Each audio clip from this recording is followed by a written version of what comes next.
So, we live in a world now, and maybe it's always been like this, like recency bias. Like whatever happened last night is the world. And I said this on yesterday's show. I think the Lakers will beat the Blazers in the series, but there are some problems you have to look at.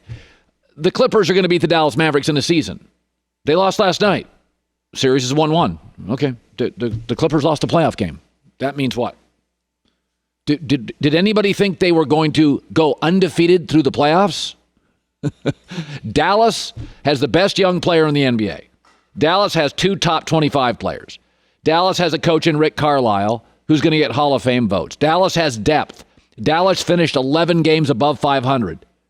Dallas is good. Folks, KD, Stephen Clay, a dynasty, had 14 playoff losses. The Heatles, LeBron, Wade, and Bosh had double that, 28 playoff losses. With LeBron, the best player in the world, Bosh in his prime, and Wade not far from it, they were pushed to 7 games in Miami. These are in series they won by the Celtics, Pacers, and Spurs.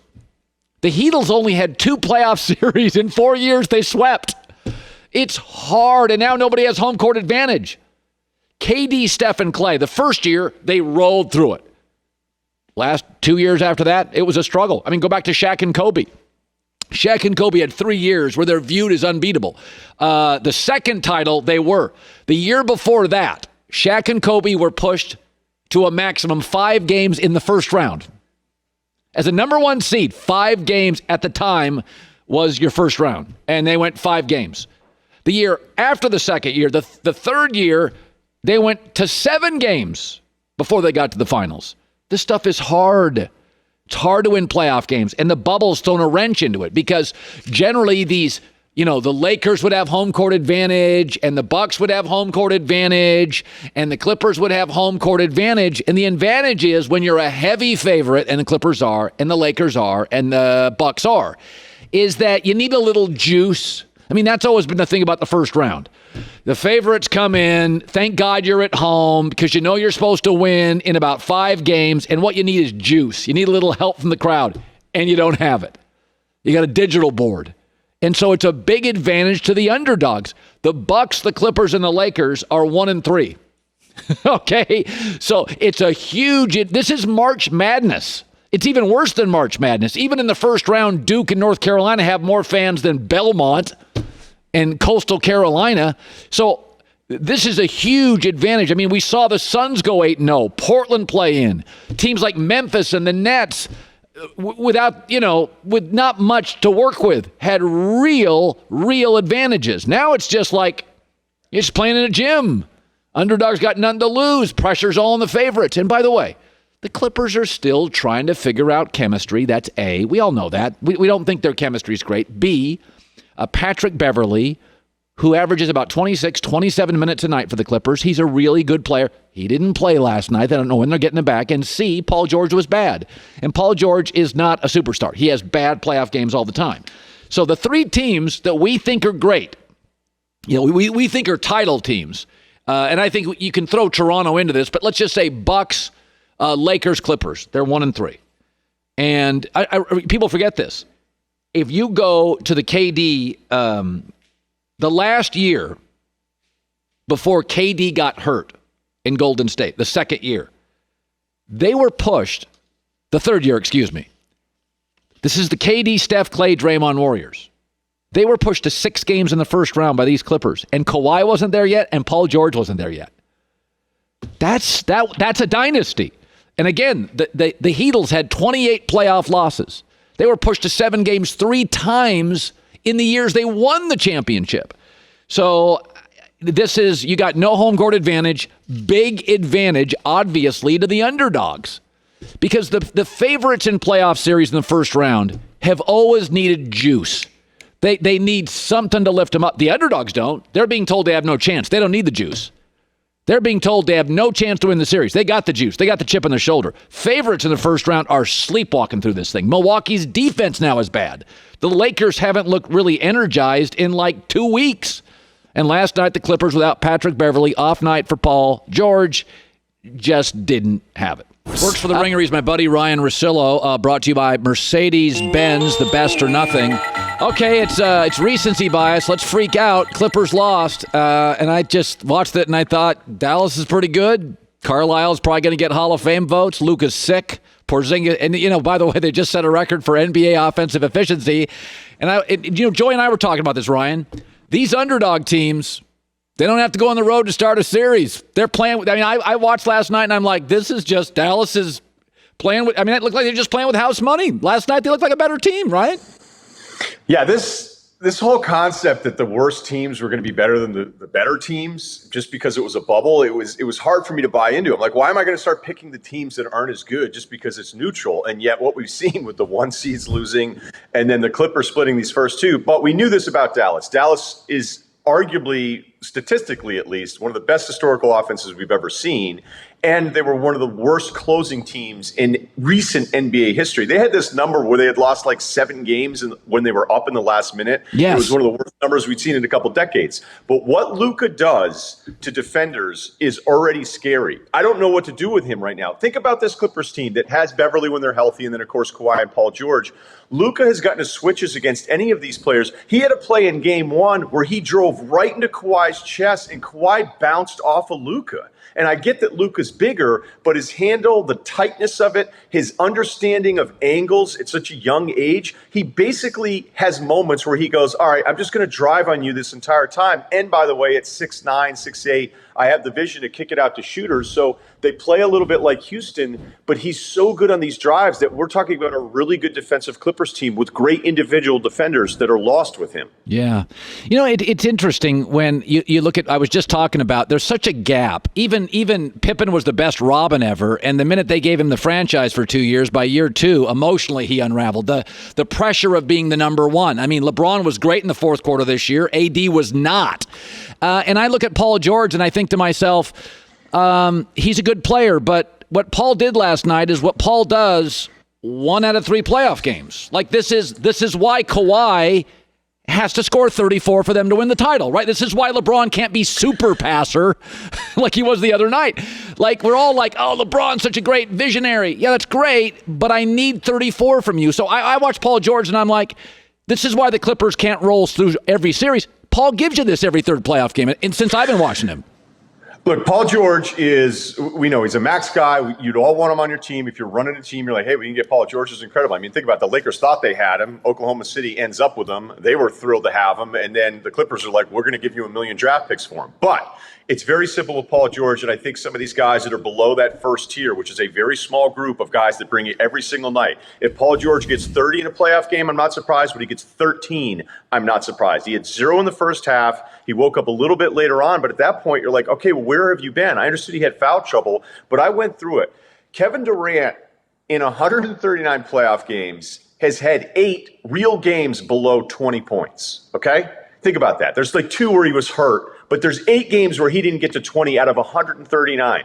Paul George, not counting the first 3 playoff series of his career where he just wasn't a primary guy at all, almost a third of his playoff games end up being a sub-20 guy. So, look, we understand how talented he is, but this thing happens with announcers where the secondary guy goes off. They're like, oh, he doesn't get enough credit. He doesn't get enough credit. Well, he doesn't get enough credit because he has games like in game 2 where you're like, is Paul George out there? Or are they running this to Marcus Morris tonight? Yeah. It's funny. Joy and I have talked about this, and this isn't obviously verified, but it's like the young players who are single, no kids, they go to this bubble, and they're like, I can't wait for this. Never mind. Here we go. So the young guys are like, I ball, I nap, I eat, I play Xbox, I have fun.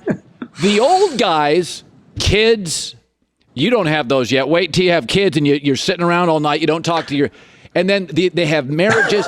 So LeBron and Giannis, they keep talking about all this. They're older guys. They've been in the league 7-8 years. And Luka, Ja Morant, Michael Porter Jr., they're just, is there something about let's just take Milwaukee. The mood, the body language. What's wrong with Milwaukee? They're not the same team right now. I'd have to be down there to know, those are the things that we sort of hear about after the fact. You're like, hey, this team really doesn't get along. Because I was asking, we had Seth Curry on the podcast, and I go, do you hang out with other teams? He's like, well, our team's pretty tight. He's like, we don't really hang out with different guys, but you have to imagine how weird that dynamic would be. But like, why is Dave hanging out with the Orlando Magic? And I'm just names, you know what I mean?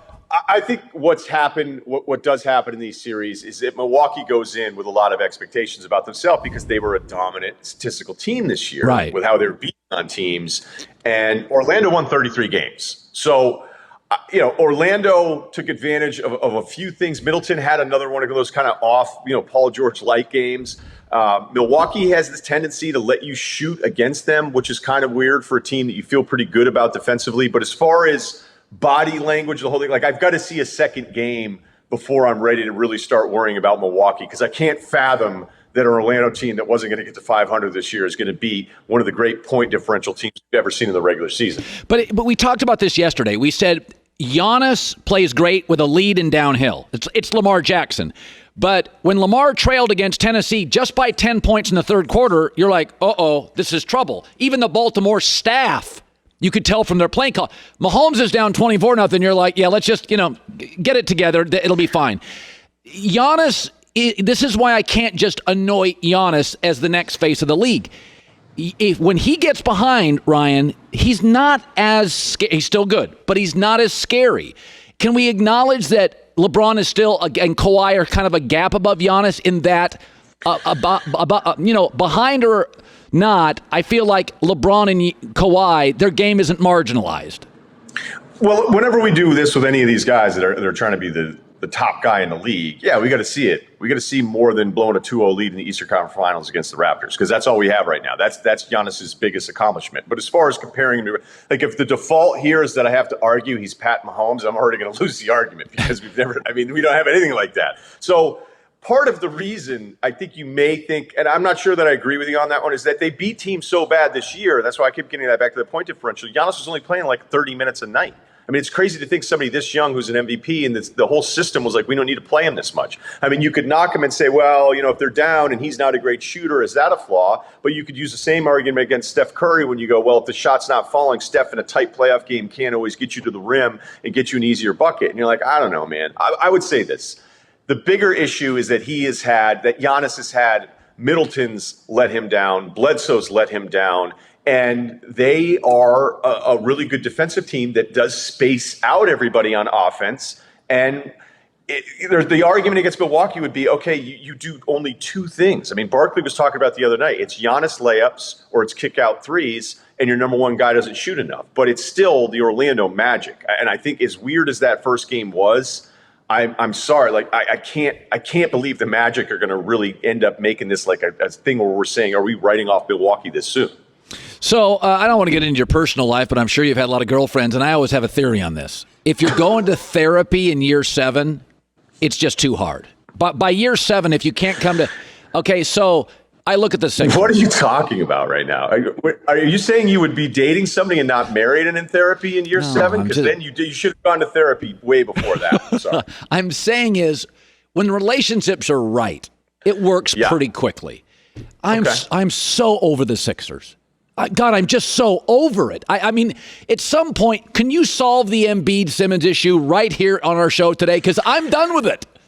No, and it used to be worse when you look at the on-court, off-court with those guys. And I knew this was going to happen. There's a couple teams that are facing real, and I would say therapy-type issues, but they're just going to say, hey, like there's people right now staying in the relationship because of a pandemic. And I would imagine the Sixers may stay in some of these relationships because they're going to go, that was the bubble, and hey, Ben was hurt. Yeah. I think the first thing would be you would give another coach a chance here. I know everybody, and I've brought it up before, I just think, unfortunately, for Simmons and Embiid, their skill set, the things that they're both good at, they're mismatched with kind of the worst version of the other guy, where Simmons would probably be better playing more in a Giannis-type style, where he can drive and he can kick out to everybody, instead of having maybe one of the best centers we've ever seen talent-wise kind of standing in his way. The numbers did get a little bit better with those two, but I'll always kind of challenge everybody with this. You have to know what's coming back that makes sense, because we get real worked up about break it up. Okay, for what though? What transaction exists out there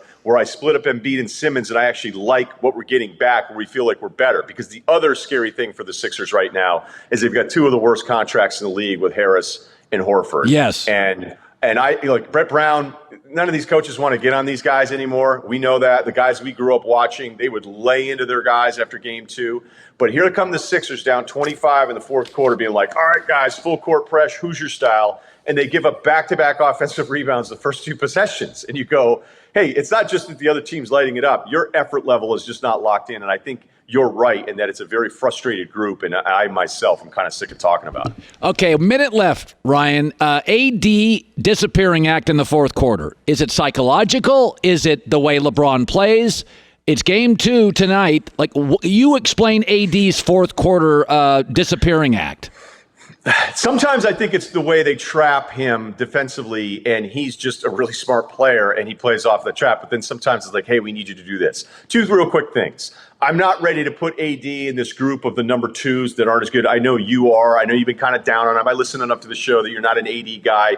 He's 30-12 in 14 playoff games. Some of the numbers he put up with the Pelicans, yes, they didn't do a lot, but they are monster numbers. So I'm not ready to put him in as this playoff guy that's super inconsistent because the numbers are incredible.